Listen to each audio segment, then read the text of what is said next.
Hello, my name is Chelsea Craig, and I'm here today to discuss with you one of my favorite topics. Of course, I'm talking about bitches. I adore bitches. They're one of my favorite things. I think about them all the time. Of course, I'm sure that you know that when I say bitches, I'm referring to dogs. I absolutely love them. I recently adopted a mutt from the Humane Society here in Knoxville, so I become very interested in different types of dogs and what it takes to train them and their personality types and everything. So I went to the American Kennel Club website, AKC, and found some information. I'm going to share some of it with you guys today. I learned that there are 8 different types of dogs, and under the 8 different types, there are hundreds of breeds. 3 of the types I'm going to talk to you about today are the sporting dogs, the terrier dogs, and the toy dogs. Specifically, I'll talk about golden retrievers, Jack Russells, and pugs. So I'll get started with the sporting dogs. Sporting dogs are very energetic and outgoing and friendly. They make great pets for people who like to do outdoorsy things like hike and a mountain bike and things like that because they want to be running around and playing with their human.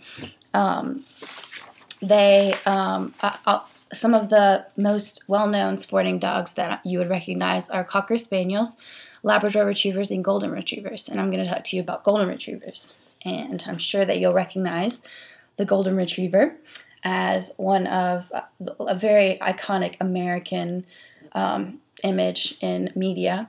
I'm sure you'll recognize it as the dog character from Air Bud. There is a Golden Retriever featured in Full House and, of course, Homeward Bound.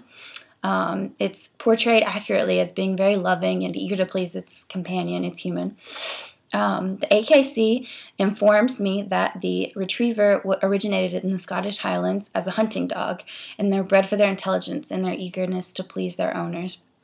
Just a tidbit about how incredibly smart and just kind that these dogs are is that the BBC posted earlier this month an article about a man in Suffolk, England, who was blind, and he had a Golden Retriever, of course, as his seeing eye dog, and that dog contracted cataracts in both of his eyes, so they had to be removed, and he purchased another seeing eye dog who not only helped him but helped the first dog around. So these dogs are just very friendly and good with other animals as well as humans. Of course, their coat requires a lot of maintenance, so people who have allergies are not the ideal owners because there is a lot of shedding involved.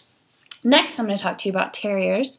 I have the most experience in my life with terriers because I grew up with 2 of them, and they're very, very feisty and have lots of personality. They've been nicknamed little terrierists, so you pretty much get the idea from that. Some notable breeds include Pit Bulls, Miniature Schnauzers, Scottish Terriers, West Highland White Terriers, which is what I had, and Jack Russell Terriers, which is what I'm going to talk about. And they look like this. Very cute. So the Jack Russell Terriers are incredibly feisty. You probably recognize them from shows like Frasier, the movie My Dog Skip, and The Mask, and then, of course, Wishbone. Also, if you're familiar with RCA, their logo features a Jack Russell looking into a gramophone. It's like a very famous image in American culture. Although Jack Russells are in fact terriers, the realjackrussell.com refers to them as working dogs because they were bred by someone in England who wanted dogs to hunt small foxes and rabbits. So if you have one, you want to watch out with your smaller animals like your rabbits or your guinea pigs because they will attack and maim them.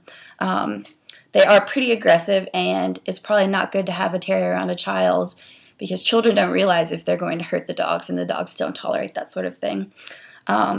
Just a little story about how Jack Russells are good dogs, though, is that in 2007, in the Sydney Morning Herald posted an article about a Jack Russell named George who protected 2 small children who were being attacked by pit bulls. He fought off the pit bulls until the children could run away, and then, unfortunately, he was killed by the pit bulls, but he had a statue built in New Zealand in his honor.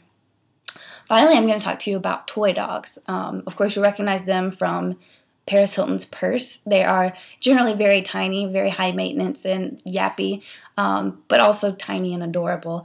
They like to live indoors in people's laps. You will know the most well-known breeds under this group as the Chihuahua, the Maltese, the Pomeranian, the Poodle, the Pug, and the Shih Tzu. These breeds are frequently crossbred with each other to create little designer dogs like the Puggle, which is a pug and a beagle mix, even more tiny and adorable. Specifically, I want to talk to you about the pug. Pugs, as featured in this image here, are notable for their adorable but funny-looking flat faces. You've seen them in movies such as Men in Black, Pocahontas, and Marie Antoinette. They are originally Chinese and have been bred for thousands of years. So after that, the European monarchs picked them up as like their royal pampered dogs.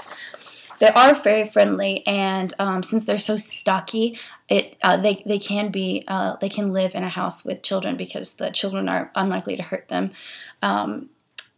Unfortunately, they've been inbred for thousands of years, so they have pretty substantial health problems. So people get very attached to their dogs, and these dogs don't live particularly long. So in conclusion, I have talked to you today about Jack Russells, pugs, and golden retrievers. I hope that this has been informative to you about the different types of dogs and the breeds that fall under them, and I hope that maybe this can help you decide what kind of dog you might want to adopt in the future. Thank you very much.